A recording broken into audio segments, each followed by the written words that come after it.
like this thing? Because if I didn't, that would suck. I don't know what's going on. Well, I am an idiot. I want to rip my fucking hair out. I got this new clip mic and I filmed the whole intro of this video. I unboxed Iron Flame. That whole clip has no audio because I didn't turn the mic on. I'm telling you guys, I should not be left alone with technology. Okay, welcome to this reading vlog. I unboxed Iron Flame. It was a whole Willy Wonka and the Chocolate Factory moment. We have gotten the golden tickets. So expectations for this, I really liked Fourth Wing because of the whole nostalgia factor. It made me feel like I was in the early to mid 2010s reading Divergent and the Hunger Games again, like for the first time. That's the vibes that I got for it. I think that Rebecca Yarros wrote Fourth Wing in a very nostalgic way, and she took a lot of things from other YA dystopians and YA fantasies and added them into Fourth Wing. So if it's more of that, I don't think that I'll have a problem with Iron Flame. I think I'll actually really like it. But I do think that this series has a potential to go onto the darker, more serious side. Some things that I'm wanting more of in this book, I want more romantic development. Xaden and Violet went from 0 to hero in like 0.5 seconds. I really liked their development up until the like 75%, 80% mark of the book, where it felt like they went from, yeah, we kind of like each other, we kind of want to have sex with each other, to now we're full blown in love. I also want a little bit more world development and development of the conflict. I have mid expectations going into this. I'm excited. I'm very, very excited, but I have mid expectations. Yeah, I hope I like it. I hope I like it. It's gonna be fun. This cover is a lot better than Fourth Wing's was. I'm so glad that I got the black sprayed edges. We do have a little bit of damage up top, but I'm not too miffed about it. I think she's beautiful. I wish that I had this unboxing clip in here, but technology, man. Technology. I'm still learning. I only have 24 years of experience with technology. Cut me a break, okay?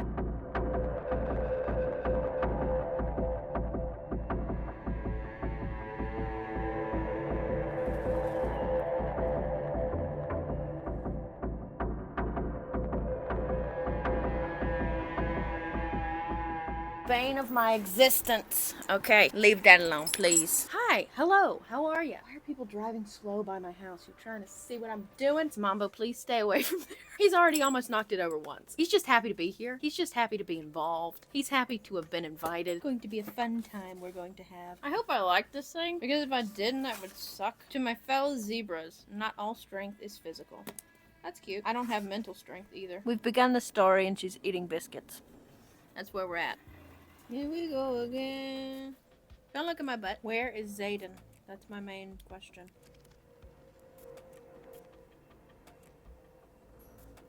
What are you staring at? Oh, you are funny. No. I have a comment. Are you ready for my comment? Violet's repeating herself so much. We're in a deadly battle with an enemy I thought were only folklore last week, and over and over and over and over and over again. We get it, Violet. When does this chapter end? Okay. All right, Mambo. Let's talk about the first chapter. I'm not crazy about the beginning, and I can't put my finger on what I'm not crazy about the beginning. Curious what's going to happen with Xaden because of all of the secrets that he's kept, but also Violet is having this kind of back and forth between whether or not she thinks Xaden is still a hot tamale, or if she wants to be pissed off about the fact that he kept all these secrets from her. He couldn't trust her. Absolutely not. He could not trust her at all. So I don't know why she's pissed that he kept all these secrets. Girl, you both about died, okay? You both about died. I think it's time to move on. Can we just like have a conversation and see where each other is coming from? Okay. Come here.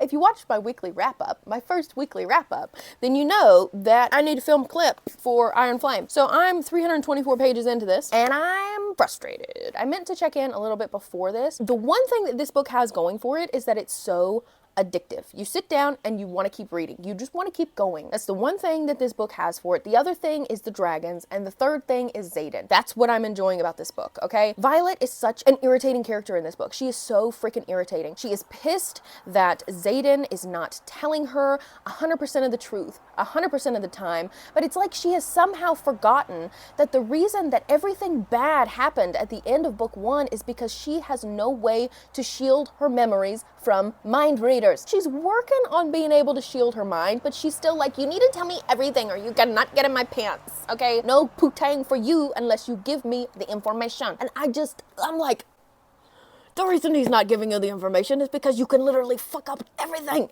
Everything, Violet. Everything. Pardon me? Excuse me? It just feels like we're having this whole big bullshit conflict for the sake of having conflict. I don't like that. I don't like that. I feel like if we just sat down and had a conversation with each other and we're like, hey, I'm not telling you this because of X, Y, and Z, and she would understand. I just feel like she would understand maybe, but probably not because she's fucking infuriating. As for the rest of the characters, Xaden is the bomb.com. I love the kind of changes that we're seeing in his personality. I also really like Imogen in this book. She's like my third favorite character other than the dragons. And speaking of the dragons, I feel like we're not seeing the dragons as much as I would like to see the dragons. And I also feel like we're not getting as much of the warrior college aspect. We've added this new plot line that I'm just not jiving with, and I'm like, why are we doing this? Also, some of the plot lines that are introduced at the first, like in the first 150 pages, they've just dropped off somewhere. I don't know where they went. They seemed pretty important at the time, but now we're just like, poof, where did they go? It's just like a loose string that is just flapping away in the wind. I don't know where they went. So I'm confused about that because there were some interesting plot lines that I was actually genuinely like interested in following, but we've just left them off somewhere. They're gone. Poof. I don't know if they'll come back by the end of the book, but right now where I'm at, it's been like 200 pages and we haven't explored this thing that I thought was going to be one of the things in the book. We haven't talked about it. I mean, we've talked about it a little bit, but it's like in passing. Also, time seems to be going so quickly. It's like, oh, well, this week happened, and then this week happened, and then this week happened, and then this week happened. I'm like, why is time going so quickly? Why can't we just like stay in the warrior college? That's what I'm interested in. I'm interested in the training. I'm interested in what she's learning, but she's more interested in hating on Xaden even though she wants to fuck him. I'm irritated. But also, like I said, it's fucking addicting. It's addicting. I can't put the damn thing down. I put the damn thing down and I want to pick it back up. And when I pick it back up, I just like foo, foo, foo, foo, foo. It's addicting. It's addicting. It's compulsively readable. And I don't want to put it down.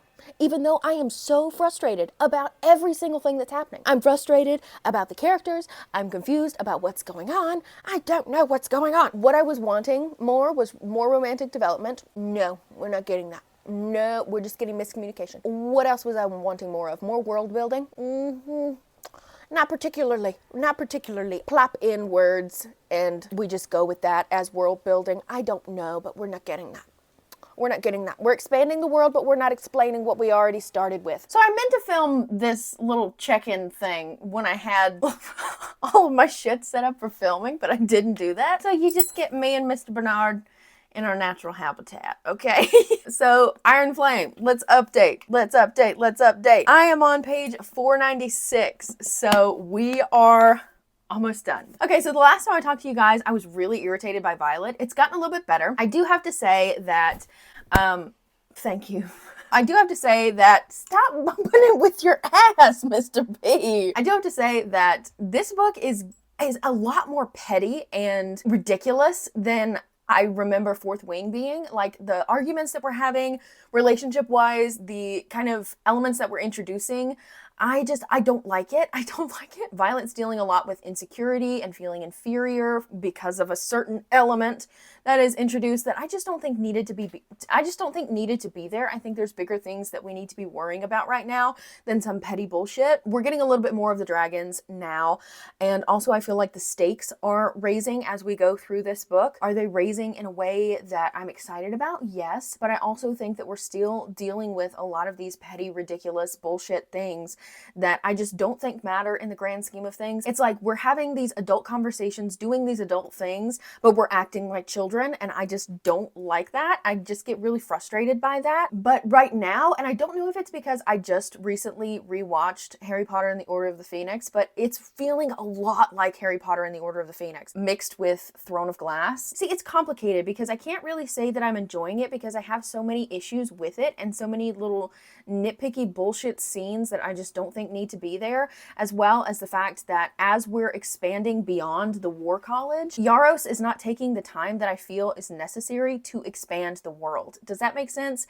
Because at the War College, I didn't really mind that much that the world building was so non-existent. But as we've gone beyond the war college and into the greater plot at large, I still feel like the world is not developed. The world is not developed. I was talking to Jen about this the other day, and I pretty much explained it like if we're looking at a black map, like just a plain black piece of paper, there's like these little pinpricks of light that are around it, where I think that Yaros has done a good job of explaining what's going on, what things look like, what the world is, but the rest of it's just black. It's just like we teleport from place to place and everything else is just mindless bullshit. I don't get it, and I'm finding myself a little bit lost in terms of the world building, as well as the fact that this book is so fast paced that I feel like I can't keep up. We're going too fast for me to feel well established in the world and with the characters. I feel like everything is just too quick. We're not taking the time that I feel is necessary to explain things about the world or introduce new concepts, new plot lines. I feel like Yaros just kind of introduces them and just moves on, you know? We've kind of circled back around to some of the plot lines that I feel like were lost in where I was at the point, you know, that I last spoke to you. But it's still not enough. It's not enough because I feel like there was such a big emphasis on them in the first half, then we lost them, and now we kind of get them back, but not enough. I feel like what I'm disliking about this book is outweighing what I like, which is not something that you want in a sequel. It's not something that you want in a book in general. So me and Mr. Bernard are going to probably sit and read some more out on the porch. You going to porch?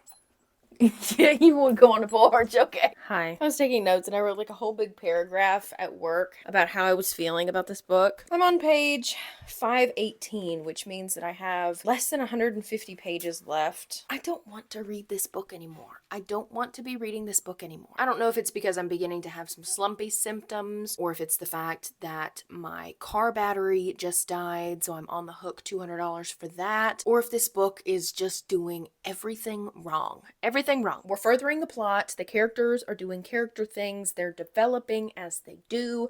So things are happening, and that's not my complaint. My complaint is the execution. I really don't like the execution. I think that even though we're developing the plot and the world and the magic, none of that has as firm of a foundation as I would like, okay? I feel like things that are built up to this huge, massive degree are solved within 0.5 seconds and we're moving on to the next thing. And I still feel a huge disconnect to the characters. And these are characters that I had previously liked. These are characters that I liked in book 1, but I feel so disconnected to them. Xaden and Violet's relationship development is based solely on the effect that other people have on their personalities, their insecurities, things like that, and not them getting together and building something between themselves. And I just wish that I didn't care about these things. I wish that I could just turn my brain off just to be able to actually experience it and just have fun with it, but I can't. I think that if the plot lines that we're exploring right now had started in book 1, I think that I would like what's going on a lot better. If the world had expanded in book 1, then I think we would have had a better foundation for some of the plot points and some of the characters, and we would have time to experience the world and everything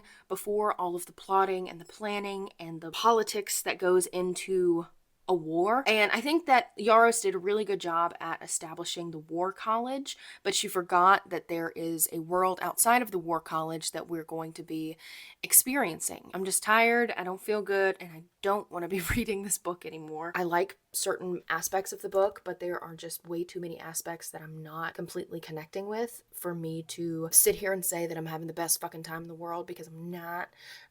It could be me. It could be that I'm going into a bit of a reading slump. It could be that this book is putting me into a reading slump. I'm not entirely sure. I feel like it's not together. It's not cohesive. The plot is all over the place. The characters are all over the place.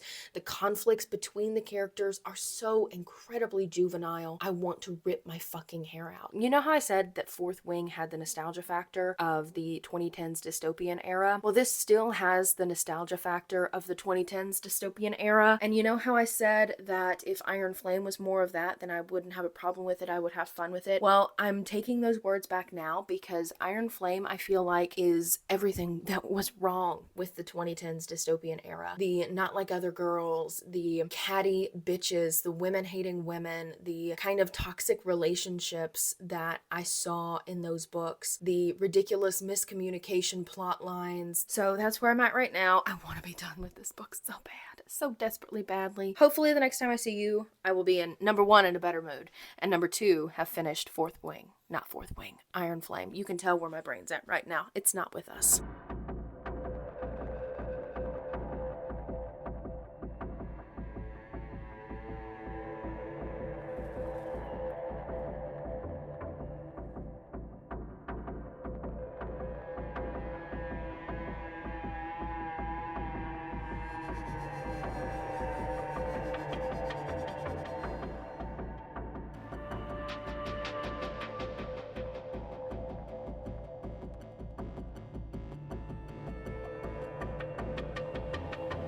We have come to the conclusion of this vlog. Let me scoot back so it's not like right on it. Yeah.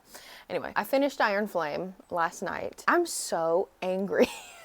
I'm so angry and I'm so disappointed, not specifically by the ending, but by the book in general. I just think that, I don't know, I have some notes on a sticky note because I didn't want to forget anything. In the first book, I thought Violet was determined, she was strong, she was fierce, she was sassy. I loved Violet in book 1. Violet in book 2 is whiny, she's frustrating, she's really insecure, and she has a really big problem with communication. I feel like her character was just assassinated in this book, and Xaden suffers the same issues. Not in the same way, but I feel like he is really declawed in this book as well. Book 1, Xaden was really dark, he was really mysterious, he had this allure about him, right? I feel like book 2, Xaden, is really just a lot of fan service. He's not on every single page, but when he is on the page, Rebecca Yarros gave us fan service. And there's only so many times that I can read an I love you confession before it gets dry. It gets boring, it's just lame, and I feel like whenever he was on the page, either we're having a spicy scene or he's confessing his love for Violet, and I just got bored.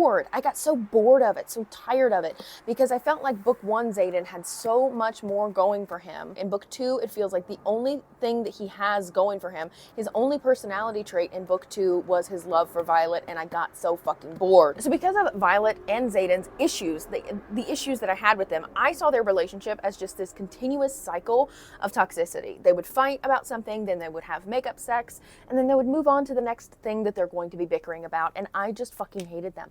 I hated them both. I hated their relationship. I liked Xaden's character changes in the beginning. He felt like he was softening up a little bit, and I thought that was interesting, but he softened up so much that every single time he was on the page, it was just this declaration of love, just spilling his guts, but not in the ways that matter. I still feel like the side characters are there just as cannon fodder. I would not be surprised on any single page if Rebecca Yarros killed off one of them at all. And because of that, I'm not connected with them because I just really don't think that there's anything to be connected to. I mean, we spend the first half of the book with Violet as she's pushing people away, and she pushed people away to the point where I just don't give a shit about these people anymore. Rebecca Yarros could kill off every single one of these characters in these books, and I would not bat an eye except for the dragons. I really like the dragons in this book. That is the huge positive that I have, and that is the reason why I gave it the stars that it got. The dragons are fun. We get a sassy Andarna. She's, you know, fantastic. Tairn is also really awesome. I loved them. Every time they were on the page, I was just kicking my feet. I was having a good time. The dragons aren't enough to carry the story for me, right? In terms of world building, I think I mentioned in one of my previous clips that we've kind of expanded beyond Basgiath, whatever, War College.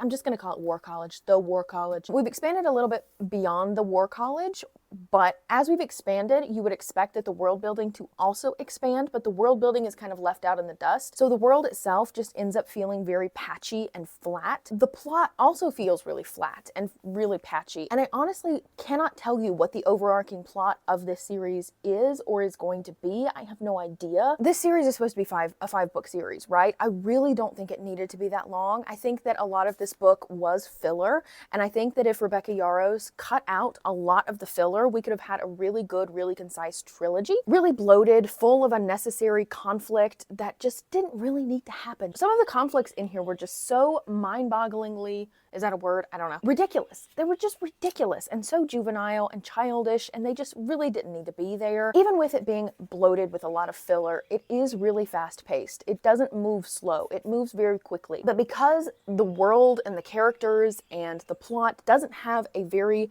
firm foundation, the pacing is way too fast. It's way too fast. I really genuinely felt like I was in a fever dream. I had no idea where I was, let alone where I was going. That's how I felt. And so when the plot kept speeding up, I just didn't freaking care. I didn't care. I didn't really understand what was going on. I felt like I was lost. I just didn't have my feet under me from the jump because the world building's not there, the plot development's not there, the character building is not there. It's just not there. There's no foundation for us to work with. I feel like it would have worked a lot better if she had started expanding earlier in the first book or just kept it at the fucking war college. With that, I'm done. I'm done.